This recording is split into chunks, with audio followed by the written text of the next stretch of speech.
readers, welcome back to another review.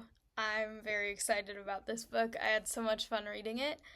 I did want to say before I get into it, I am changing my upload day from Saturday to Sunday because I've had a lot of stuff happen on Saturdays recently, so that's just become a busier day for me. So Sundays work better. So I will make a post about it as well, but Sunday will be my new upload day from now until indefinitely. um, but today's review is the novel version of My Neighbor Totoro. This is one of the books I carried over from last year. And it was really, really fun and really interesting to read because there were a few things that I feel like were slightly different from the movie. Overall, it's like pretty accurate to the movie, but I do think it's kind of interesting. There were a few things. Also, I find it really funny, and I don't know if this was intentional or not, but within like the last 10 pages of this book, some of the adults are talking about like what happened to the kids, and they said Spirited Away, which is the name of another movie by Hayao Miyazaki. So I thought that was really, really funny that they picked that specific wording, because I picked up on that. For the most part, it is a novel with mostly just words, but every once in a while there are full spread pictures that are pretty cool. Most of it just looks like this. But I do think it's very, very interesting. First of all, I love this movie, so I was really excited to read this book, and I really enjoyed the book as well. But one of the things that I did notice is I think there's parts added to this that were not in the movie as much, or were not as prominent. Cosmos is hanging out down here. He wants to come up and say hi.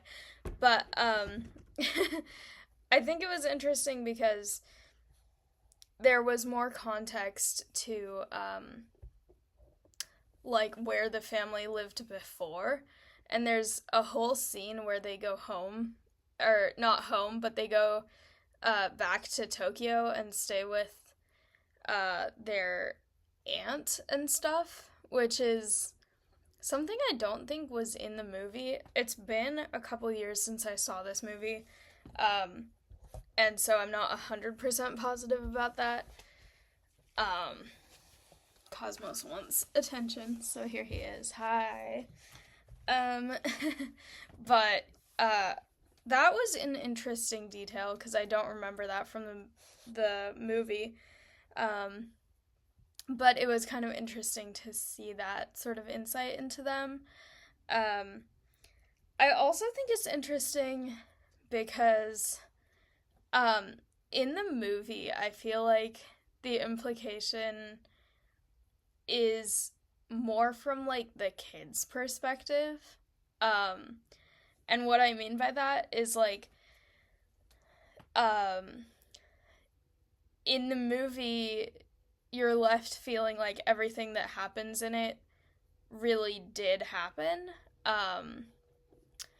And so like Totoro and the cat bus and everyone that they encounter, they actually did encounter. And in this, I feel like the implication at the very end is kind of more like they didn't really. Like it was all just more of like a dream than a real thing. Which makes it feel like this book is slightly more from an adult perspective. Which I found kind of interesting because the implication at the end is basically like, oh, she fell and imagined what happened, but then the little sister experienced the same thing. So, like, they both think it happened, but then the other, like, characters in it are like, oh, she just tripped or something. Like, it's hard to talk about without giving away too much. But I thought that was really interesting because I feel like it changes sort of the mood of what is happening. Because I think in the movie it's like, oh, this is all real and really happening, but only the kids can experience it, so none of the adults believe them, but it is real. Versus this feels a little bit more like it's like, oh, well, there's a logical explanation that doesn't involve uh, mythical creatures. I don't know if that's what you'd call them, mythical creatures, but like it does kind of change the end feeling of it. I still really enjoyed it though. It definitely was very different in that sense than the movie, but also I think it works. Um, I think that it definitely overall is mostly the same story as the movie. Um, and also I think it's there are a few changes, and some of them are about sort of major plot things. So I don't want to say too much, but for the most part, it's pretty loyal to the movie. I will say it's interesting because I feel like with the movie, well, and the book having Totoro in the title, I feel like I thought he was actually like an on-screen character a lot more uh, than he actually was, because I feel like in this book he doesn't even show up for like the first time until more than halfway through, almost like 2/3 through. Um, like the scene at the bus stop where they meet him, that is all the way on like page 149 out of 244, I think. So you get through this much of the book before the first time that he actually appears. He's mentioned earlier because May sees him earlier, but you don't ever see that. You just hear her account of it. But that was really interesting because I thought he showed up way earlier in the movie. But again, it has been a couple years. So that was just interesting how rarely he did actually appear in the book. Um, or like how few pages his appearances took up, I guess is more accurate, because the amount of times he showed up is pretty much the same as the movie, but how prevalent he was different. And one of them arguably is actually a dream in the book and the movie, which is the part where they grow the seeds. But the other times, I feel like in the movie it's implied those really did happen. But overall, I think it's a really, really fun book. It's very uh, interesting to see. There's certain things that I think the translation did an interesting job of conveying. Like, one of the things that I learned from it is apparently both of the protagonists' names, or like the siblings, I guess, their names are both May, technically, because one of them, their name is actually May, and the other is Satsuki, who apparently that was an old Japanese word for that month. So that was interesting because I had no idea about that just from watching the movie. So, um, fun little details like that. Um, but I really, really enjoyed it, and I think anyone who enjoys the movie or Studio Ghibli in general would also enjoy it.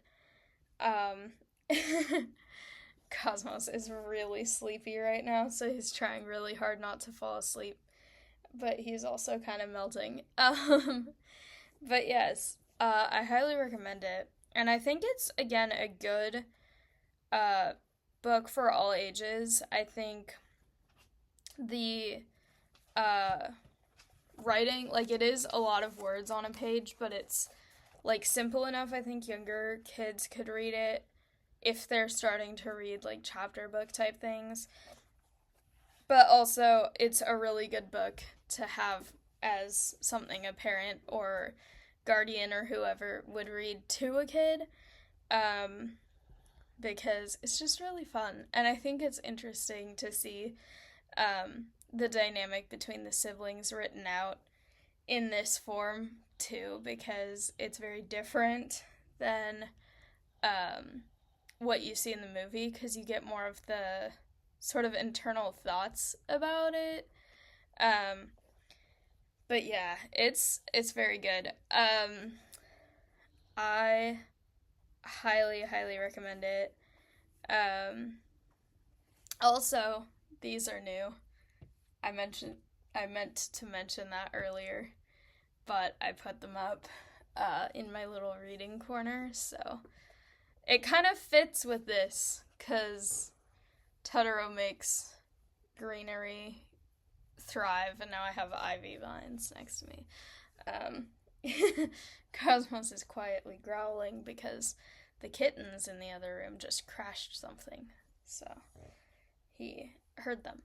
Um, but yes, I think anyone of any age could enjoy this. Probably really, really young kids might not enjoy it compared to like a picture book because there aren't many pictures, but the pictures that are there are really cool.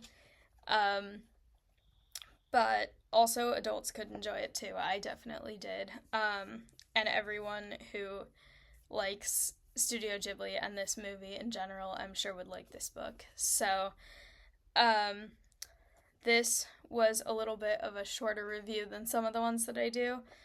I found another of the sketches. And I think that these sketches, I don't think it actually says anywhere, but I'm guessing that they are drafts from the movie, because they look very similar to frames that are in the actual movie. So that would be my guess. I don't have concrete proof, but they're very, very good. Um, and also the cover is very cute. So, on the back, there's also one of the little ones hanging out there with some acorns. But, I really, really enjoyed it, and I think everyone should read it if you get the chance to, because it's very, very fun and very cute, and it's a nice sort of light-hearted read, because compared to some things that get a lot more serious, this one, even when there is a serious situation, it's still kind of like in that realm of this is suitable for kids, so it doesn't get too dark. And it's just overall really enjoyable, and the story is really fun, and especially if you have seen the movie, looking for things from the movie that happen in the book, it's really fun to read the description of how this author and translator interpreted those. I will say the scene that I feel like a lot of people really enjoy, where Totoro's playing with the umbrella and jumping to make the rain fall down more. He doesn't actually do that in the book. So that was kind of interesting, because I don't know why that specific part was not in this book adaptation. There's also a map in the beginning, so you can kind of see where everything sort of happens. And that part is really cool to have too, because in the book I feel like it's a little bit harder to necessarily tell where stuff is happening in relation to other things sometimes. I also will say, I think this takes place over a longer period of time than the movie does. Or at least they're more specific about the time of things than the movie is. I think the movie kind of feels like all of this is happening fast. And this is happening over. It starts in May and it ends in September.